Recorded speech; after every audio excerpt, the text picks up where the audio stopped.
What's going on, guys? Welcome back to another episode of Andy's History Lessons. So, today I am doing a special episode because today marks the 80th anniversary of the Normandy Invasion, also known as D-Day. And if you've seen the movie Saving Private Ryan or you've played Call of Duty 2 before, then you know exactly which historic, iconic, important battle from World War II I am talking about.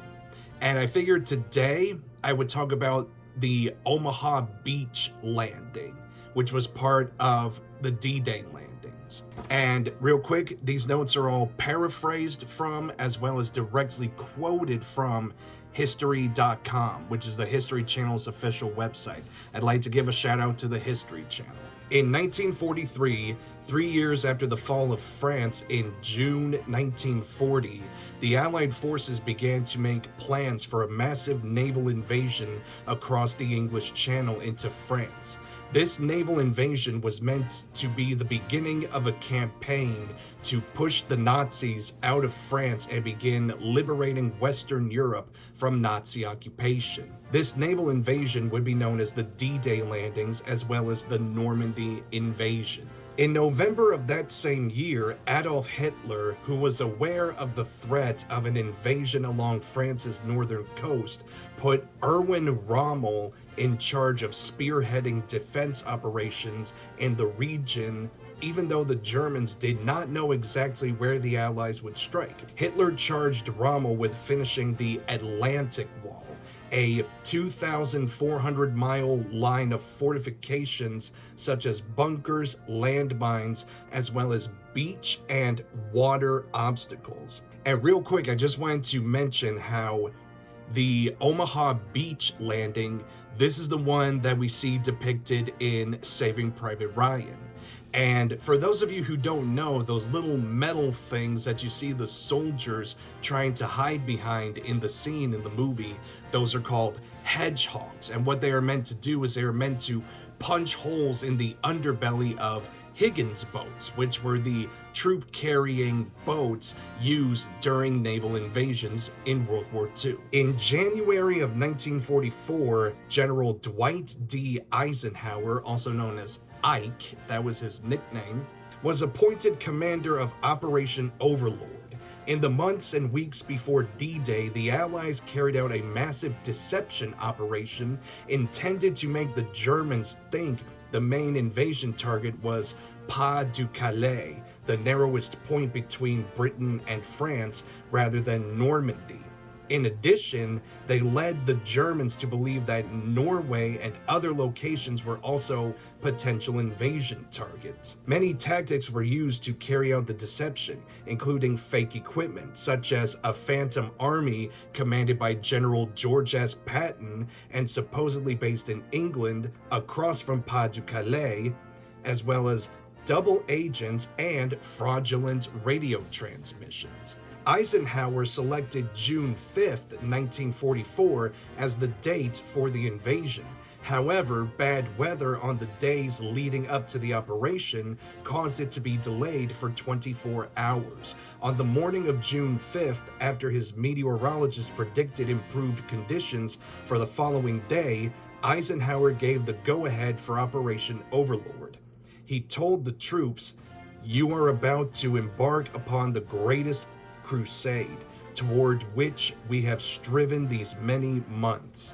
The eyes of the world are upon you." Later that day, more than 5,000 ships and landing craft carrying troops and supplies left England for the trip across the Channel to France, while more than 11,000 aircraft were mobilized to provide air cover and support for the invasion. By dawn on June 6th, thousands of paratroopers and glider troopers were already on the ground behind enemy lines, securing bridges and exit roads. The amphibious invasions began at 6:30 a.m. The British and Canadians overcame light opposition to capture beaches codenamed Gold, Juno, and Sword, as did the Americans at Utah Beach. U.S. forces faced heavy resistance at Omaha Beach, where there were over 2,000 American casualties. However, by day's end, approximately 156,000 Allied troops had successfully stormed Normandy's beaches.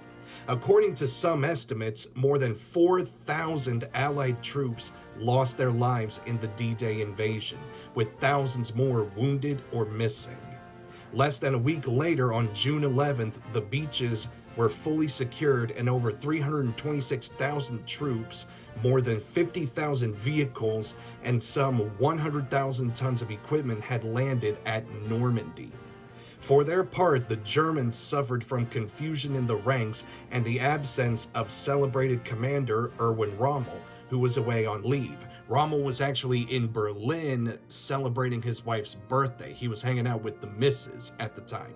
We got lucky there, because had he been there to direct the troops and command the troops, God only knows how the invasion would have went. It probably would not have succeeded. I don't know. I don't even want to think about it. Moving on. At first, Hitler, believing the invasion was a feint designed to distract the Germans from a coming attack north of the Seine River, refused to release nearby divisions to join the counterattack. Reinforcements had to be called from further afield, causing delays. Hitler also hesitated in calling for armored divisions to help in the defense. Moreover, the Germans were hampered by effective Allied air support, which took out many key bridges and forced the Germans to take long detours, as well as efficient Allied naval support, which helped protect advancing Allied troops. In the ensuing weeks, the Allies fought their way across the Normandy countryside in the face of determined German resistance, as well as a dense landscape of marshes and hedgerows. By the end of June, the Allies had seized the vital port of Cherbourg, I hope I'm pronouncing it right, landed approximately 850,000 men and 150,000 vehicles in Normandy, and were poised to continue their march across France. By the end of August 1944, the Allies had reached the Seine River. Paris was liberated and the Germans had been removed from northwestern France, effectively concluding the Battle of Normandy. The Allied forces then prepared to enter Germany, where they would meet up with Soviet troops moving in from the east. The Normandy invasion began to turn the tide against the Nazis. A significant psychological blow, it also prevented Hitler from sending troops from France to build up his Eastern Front against the advancing Soviets. The following spring, on May 8, 1945, the Allies formally accepted the unconditional surrender of Nazi Germany. Hitler had committed suicide a week earlier on April 30th. Okay, guys, that does it. This concludes my special on Omaha Beach and the D-Day landings and the Normandy invasion. You know the drill. Like the video, leave a comment, share it with everyone you know. See you guys next time. Peace out. Rock on.